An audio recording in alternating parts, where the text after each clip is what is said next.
What's going on, y'all? Welcome back to another episode of The Jump. Obviously, we're at the point of the offseason to where it starts to head towards college football season. I think we're like less than 7 weeks away from college football being back. So, with that being said, I've got more college football talk for us as we step closer to that. So last week I covered the Big 12. If you didn't catch that episode, go check that one out. I kind of broke down why I thought they were the most underrated conference going into next year and why they're being slept on and they shouldn't. And this time, I'll be talking about the conference that will be the best in college football going into next season. So, with that being said, we'll get straight into it.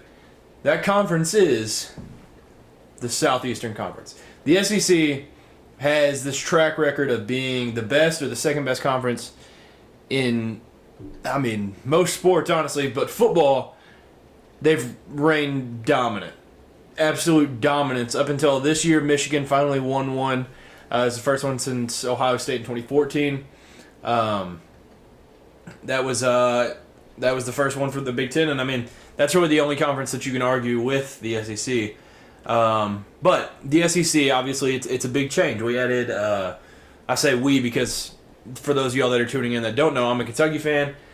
Things are going to be a little SEC biased, but I think I am more partial to the Big Ten than most SEC fans are. And I'm a huge fan of just all brands of college football across the nation. So I'm very, very unbiased when it comes to giving takes on the sport of college football, college basketball, things of that nature. But the SEC, obviously, Texas and Oklahoma are joining. There's new coaches. The greatest coach of all time retired in Nick Saban. A guy comes from a Pac-12 / Big Ten school to come fill that. Year 2 for some coaches, hot seats for other coaches. It's a super interesting time in the SEC. So I'm going to break that down a little bit. I'm putting it into a couple of different categories. I'm not going to talk about every team. Not every team really deserves to be talked about. Not a whole lot to talk about on some teams. But the first one, who in the SEC can be elite? Obviously, the number one team in the country, the Georgia Bulldogs, the best team in the sport right now. Obviously, they can be elite. They're returning debatably the best quarterback in college football. They brought in Trevor Etienne, who is one of the best returning running backs in college football. Brought him from Florida. Oscar Delp, I'm a huge fan of, filling the shoes of a man named Brock Bowers. Dominic Lovett, one of the most consistent receivers in the country. Carson Beck, like I said, a lot on his shoulders, but he proved last year he can handle it. They're returning 8 offensive starters and 6 defensive starters. And that's plenty for a Kirby Smart-led team. I'm super excited to see what they can do. I do think, as of right now, they are my national champion. You could talk me into a few different teams, though. Ohio State and Oregon have a very good argument for it. But as of right now, Georgia is my favorite to win the College Football Playoff National Championship. But obviously, number one for a reason. Carson Beck is one of the guys that's highest up on Heisman boards, and he's going to go top 10 minus a fluke year or an injury or some sort. But yeah, the Georgia Bulldogs. I don't need to say too much. Returning a lot of guys and going to have one of the best defenses in America next year. And same old. It's kind of year in, year out, wash and repeat with Georgia. Another team, which this one is interesting, but I kind of want to reference something that somebody else had said too. The Alabama Crimson Tide.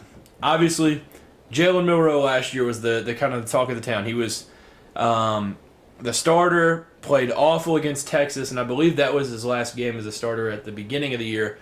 Then he gets benched. Tyler Buckner, Ty Simpson, they take some snaps, and obviously he's a great teammate. There's all the clips of him being the first guy out to go celebrate with one of those quarterbacks. But he gets the reins again and takes them to the college football playoff.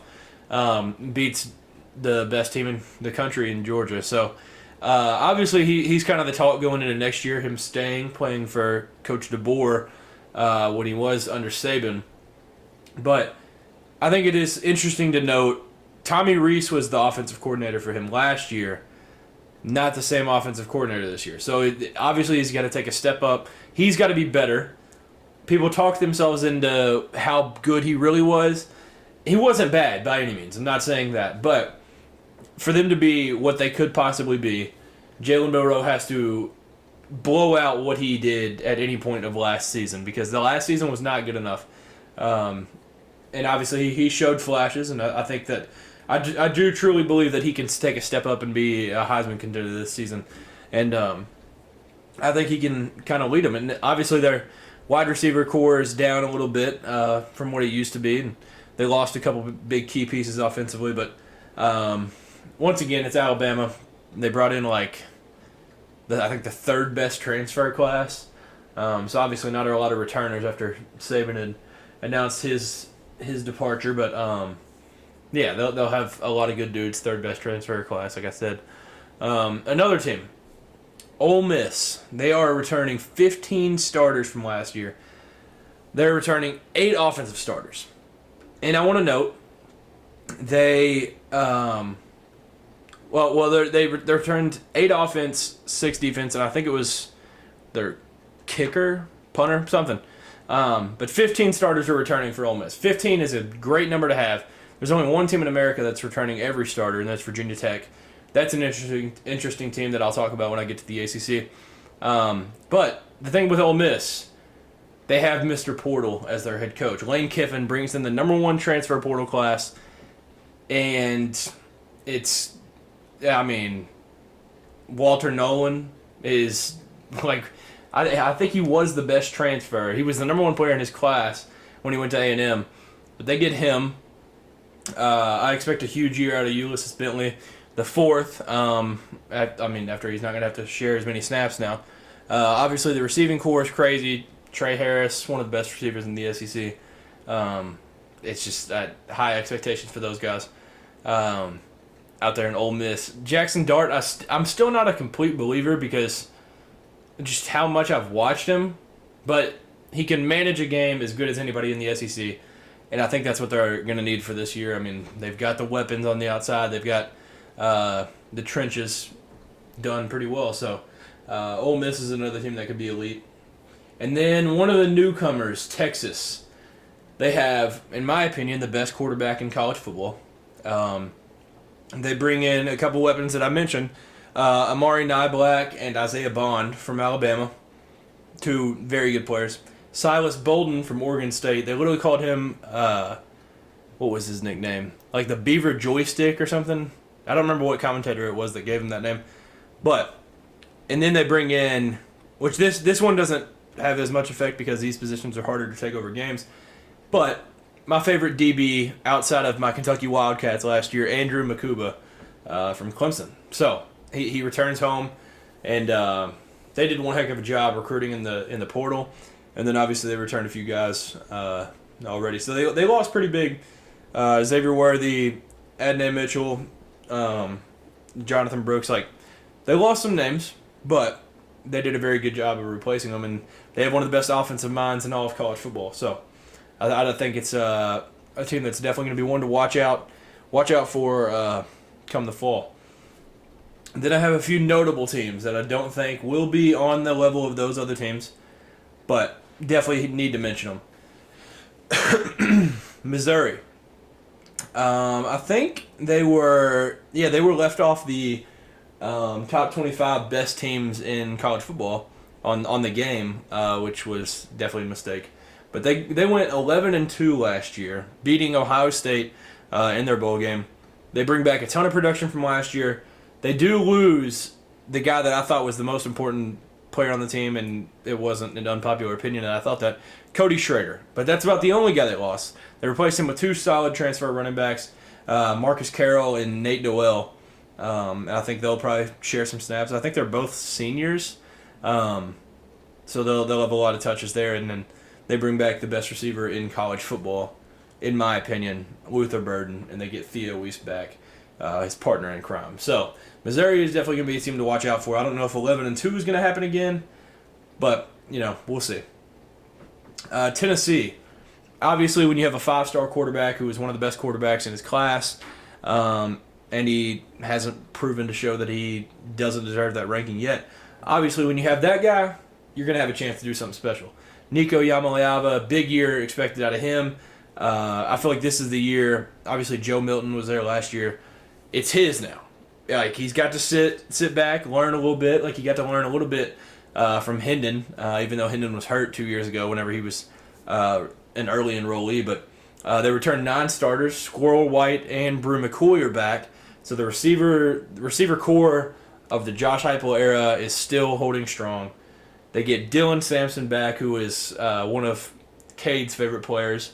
And then James Pierce, one of the best DNs in the country, and one of the best defensive players in the country in general. They've got the recipe to do something special and upset some teams and possibly make that 12-team playoff. I want to mention my favorite team, Kentucky. We returned 17 starters, the most in the SEC. We bring in Brock Vandegrift, who has a chance to do something special. Obviously, for those of you that don't know, he was the backup at Georgia for 2 years now, maybe 3 years now. But so he learned from the Georgia system, learned from Todd Monken before he left, and I think he's got a shot. Like, he was a 5-star out of high school for a reason. 5 stars don't just get thrown around. So I expect a lot out of him. And obviously last year a lot of people hated on the Devin Leary play. I was a fan of Devin Leary personally. I thought he did some good things, and at times mistakes that were made looked like they were his fault, but they weren't. And I think Brock Vandegrift is kind of going to keep the train rolling. And with new OC Bush Hamden, I'm excited to see what he does with him. Deion Walker, one of the best defensive players in the country. He'll be, as long as there's no injuries, like I said with Carson Beck, he'll be a top 10 pick, nonetheless. So, one of the favorites to win the Defensive Lineman of the Year award. He's on a lot of watch lists going forward. Deion Walker's a special talent. If you don't know him, look him up. Absolute unit of a human, and he moves way too well to be able to be that size. And the play that comes to mind when I say that, against Florida last year, where I don't think he picked it, but he interrupted a pass when he dropped back in coverage, which is crazy. And then we have Maxwell Hairston. I think it was Big Game Boomer had tweeted that he was the 4th best corner, or 4th best DB overall, I think it was. I don't remember. Just going into next year, and with a guy like that to hold down the secondary, got to be excited. The wide receiver room is special this year. Jamori Macklin to North Texas. He's going to be an elite playmaker. And then we bring back Barryon Brown, who is the fastest player in college football. It's between him or Zach Branch. In my opinion, it's Barryon. I mean, he was faster than anybody at times last year. So, and then Dane Key is back for another year. So, Josh Caddis, I consider him a receiver. He's a tight end, obviously, but absolutely elite playmaker. Josh Caddis is. So, that core is amazing. And then bring in Chip Trainum from Ohio State. So, it's going to be this. Obviously, if you have seen Kentucky's schedule, it's very, very hard. An 8-4 would be an elite Kentucky team because there's Georgia, Tennessee, like at Texas. It's at Tennessee, at Texas, like, and then we play Georgia. Like these games aren't going to be easy. Like 8-4 would be a crazy season because that would be winning every game you probably should win, and then dropping a couple that you would be the big underdog in. Oh, and at Ole Miss, I believe. And then the last one, Florida. This one is not notable for a good reason. It's mainly notable because this is the hottest hot seat there's ever been in college football. Billy Napier, there's a chance he could get fired by like game 3. No joke. But let me pull up this schedule for those of you all that haven't seen this. Let's see. So they start out the season playing. These are some rankings done by. I want to say these are an ESPN preseason ranking. That could be wrong. But these are preseason rankings. They play number 24 Miami. Then they play Samford, the only non-Power 5 team they play the entire year. Then 25 Texas A&M, at Mississippi State, off UCF at number 16 Tennessee, hosting number 23 Kentucky, then versus number 1 Georgia at number 4 Texas, number 12 LSU at home, number 6 Ole Miss at home, at number 15 Florida State. That is easily the worst, like the most challenging schedule I've ever seen in the history of college football. I've never seen anything like that. I just don't see a world where, because like Billy Napier's going to have to win a couple. There's not layups on that schedule, like Samford, I guess. Like other than that, like all of those are very losable. But the Florida brand is still there. They brought in the 5th best transfer class. They returned Eugene Wilson, who I loved watching him last year. Graham Mertz returns. He had a phenomenal season last year, in my opinion. And then Montrell Johnson returns. Obviously, they lose Etienne, but they return Montrell Johnson.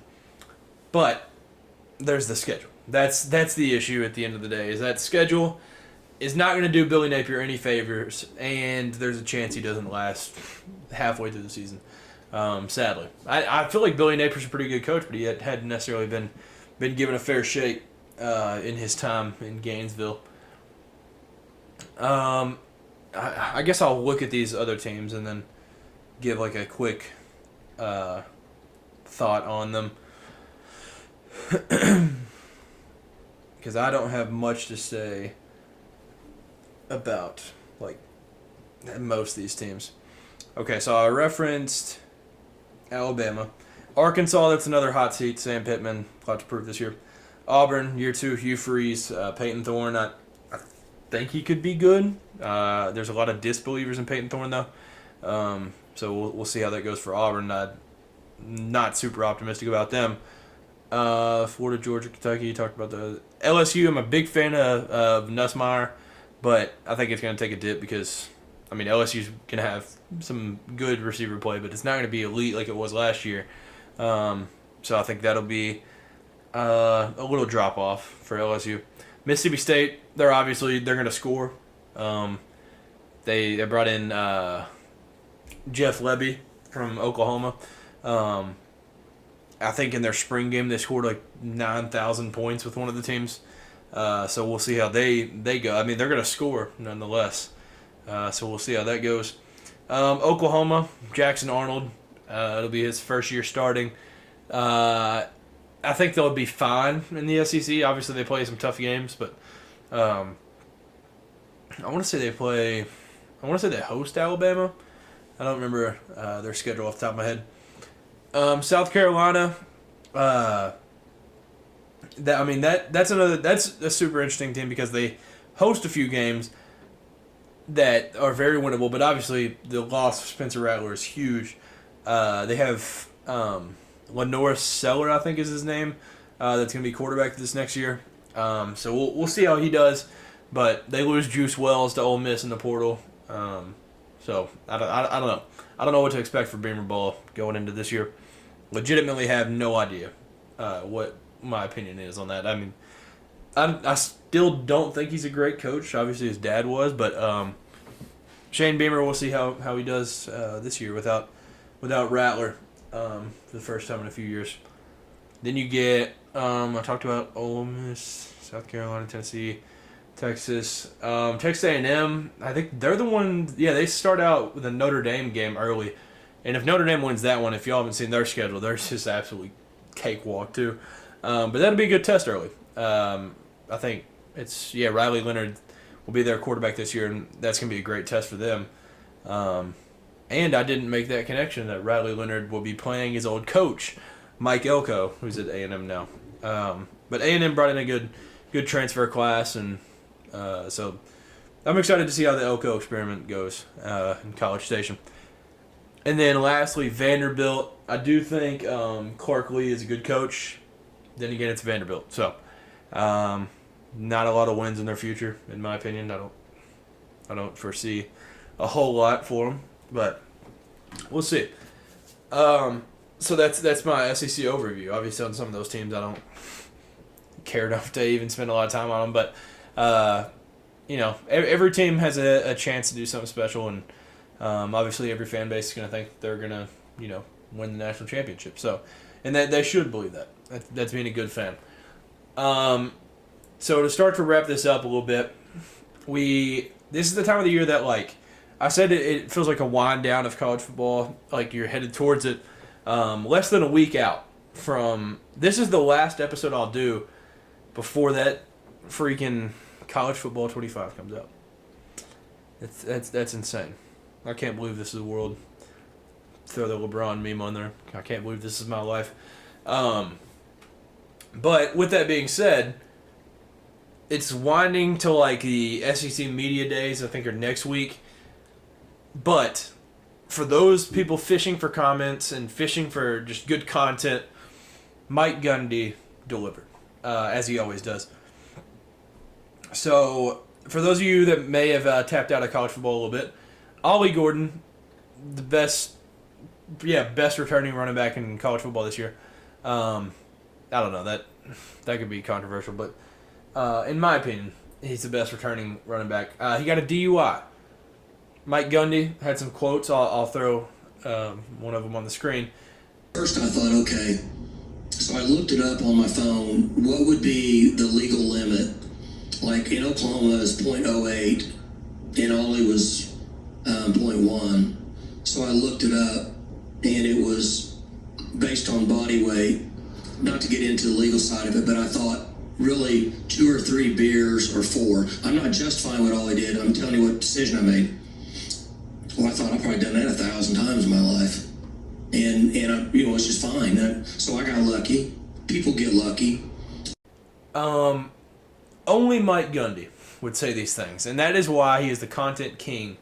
He basically says, I probably did this 1,000 times, and he says the only punishment that he could think of giving him would be making him run the ball 50 times in their first game. That's the most Mike Gundy thing ever. So that was awesome to see Mike Gundy have those comments in this offseason so far. But yeah, he's a legend, and I mean, Mike Gundy is the GOAT, man. There's some more team movement possibly happening. Texas A&M is in talks with the Big Ten about going to the Big Ten. Obviously, all sports are in 2024 and going forward is money. And the Big Ten is offering a lot of money to Texas A&M. But it seems very cowardice because people thought A&M going to the SEC was them running away from Texas and Oklahoma. Then they join, and A&M leaves right away, if that's what happens. So that proves it's the end-all, be-all. Texas and Oklahoma are the father of Texas A&M, if that happens. And then Clemson and Florida State are in talks with the SEC. Obviously, those two are a tale as old as time about them wanting to get to the SEC. I think the day I was born, that was the first thing that somebody told me was that Clemson and Florida State wanted to be in the SEC. So we'll see if that happens. But, that's kind of just, I think Greg Sankey has to just welcome them with open arms, and it'll happen. And then lastly, I mentioned the college football game. Arch Manning opts in, and he opted in like the best way possible. I'll try to throw that on the screen as well. Here we go. Let's go gun far, Sigmund right nasty, Z Riz, F Whirly Bird, Alert Scarecrow. All right, use a little cadence here. All right, you ready? Are you sure about this? Absolutely. I mean, this is the best way to focus on football, all right? So get your eyes on the safety. Be vocal out there. Yes, Coach. I mean, Uncle E. It's better. Green 18. Green 18. Omaha. Hut. Ready. All right, there he is. Now! Boom! Touchdown! Now that's why you're in the game. EA Sports. I'm in the game. In the commercial with his uncle Eli, it was hilarious. It was awesome. I don't really know. There's a whole lot of people with conspiracy theories on why. Like, there's people saying that he had originally opted out with the intention of doing this to draw more attention to him. And I don't know. But I think it was more of he did it with the intention of being exactly what he said. Like, I want to focus on football, all this stuff. And then he saw the backlash, and everybody's like, dude, you're stupid. Like, so that's kind of what my assumption is of the situation. So, but he's in the game. That's all that matters. So, like I said, we're less than a week away. When you guys are seeing this, it'll be 6 days, I believe. Yeah, 6 days when this comes out. So, well, if you pre-order it. So all y'all go ahead and pre-order that. It's gonna be exciting. They just a couple of days ago released that Donovan Edwards playing Bordeaux in the gameplay trailer, and that looked amazing. So all the traditions, everything in it. If y'all didn't see that, go watch that. It's got me so fired up though. I'm excited. But yeah, it's here, and I can't believe this is reality. So. Thank you all for tuning in to another episode of The Jump. Have a great weekend and enjoy college football, because the next time I will be giving a little bit of a review and my thoughts on the game. So, thank you. Have a great weekend. Follow the socials. Follow the TikTok. I've been posting a ton over there. Been posting daily on that. And follow the Instagram. Been posting daily over there. And then follow the boy on Twitter. Those will all be at the end of the video, in the outro. So, thank you for tuning in. And you all have a great rest of the week, and peace.